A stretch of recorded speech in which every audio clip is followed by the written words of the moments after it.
Now, of course, one of the challenges in discussing this crisis is that the bad news tends to cause all of us to try not to think about it. And the very human reaction to keep at arm's length any kind of thoughts that cause psychological pain has been part of the barrier in the world's efforts to try to come to grips with this crisis. A second barrier has been that nothing in our prior history or experience as the human race really prepares us to see clearly the new relationship we have with the planet. We have quadrupled our population in less than 100 years. We have adopted for routine use technologies and tools that are thousands of times more powerful than any our grandparents were able to use.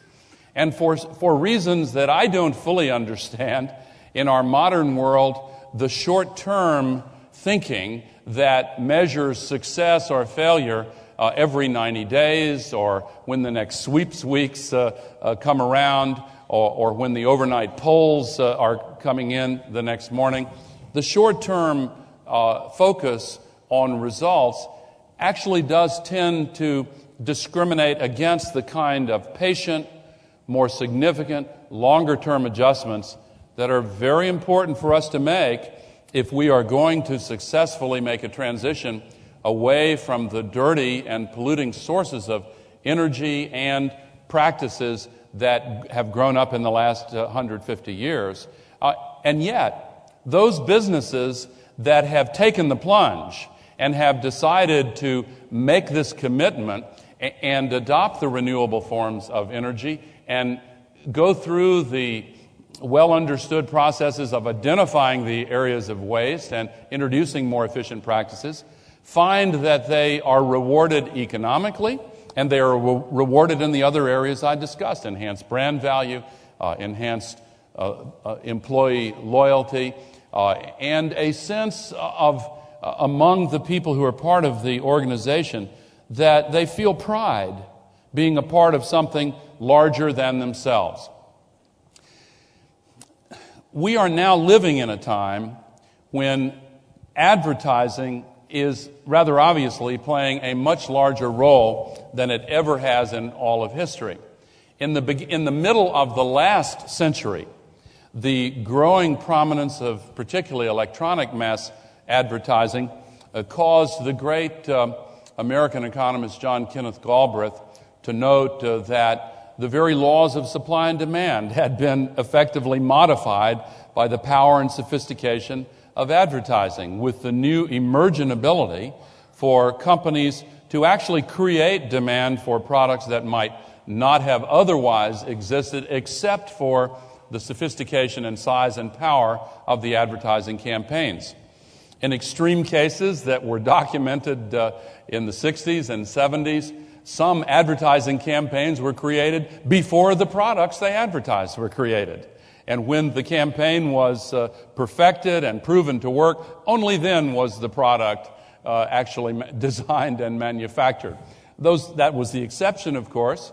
But in many countries around the world, including in my own, there are all too many political candidates who now actually operate in a pattern that more or less resembles that, with the very sophisticated research and polling and advertising that is tested until it's perfected, and then the creation of a set of positions and proposals that will match the already proven effective advertising approach.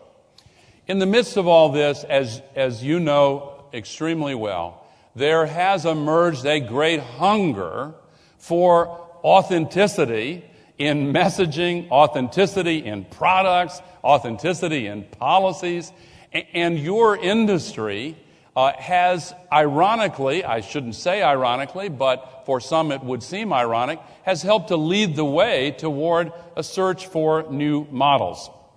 I am chairman of a television network in the United States called Current TV. And we have innovated viewer-created advertising messages so that the viewers themselves are asked to design and then create the advertising for products. I expected that some of the advertising agencies would resist that, but to the contrary, they were actually very supportive, enthusiastic, and encouraging. And the response from the sponsors has been fantastic. You are seeing, especially with the internet revolution, a distribution of creative power to individuals in numbers that could never have been imagined in the past. And now, as we look at the necessity of confronting this climate crisis successfully, it is obviously important to find ways to use the skills that you have in abundance and to tap into the creativity of citizens throughout the world to communicate about the solutions to the climate crisis. We have to, first of all, gain widespread recognition of the danger. And of course, as I've said, it is all too real and it is growing. But also recognition on a widespread basis of the opportunities to solve the climate crisis in ways that make the quality of our lives better and make our businesses stronger and more profitable. How do we communicate among ourselves on this planet in the 21st century in an age of mass electronic media with an advertising enterprise that is as vast and as powerful as the one that is gathered here today and that exists worldwide? I personally am very grateful to Hamish and others in your industry who have sought me out and have sought Kevin Wall out, have talked many times to Kathy Zoe, who is the CEO of the Alliance for Climate Protection, which is the beneficiary of this, the nonprofit that is the beneficiary of the Live Earth Concerts. And Hamish and others have brought creative ideas, some of which you saw just before Hamish came out here. There are many more to come. The Live Earth Concerts on 7707 will mark not only a fantastic entertainment event worldwide, but also the beginning of a 3-year campaign to deliver increased awareness of the crisis and, more importantly, to deliver the practical messages about how individuals all over this world can help be a part of the solution to this crisis. This is the rare challenge that actually requires a sea change in public opinion before political leaders are likely to have the courage to make the rather sweeping changes in policy and laws that will be required. But that sea change is now beginning to happen. And while I'm grateful to those in your industry who have been a part of helping to start this campaign, I would like to ask for your help.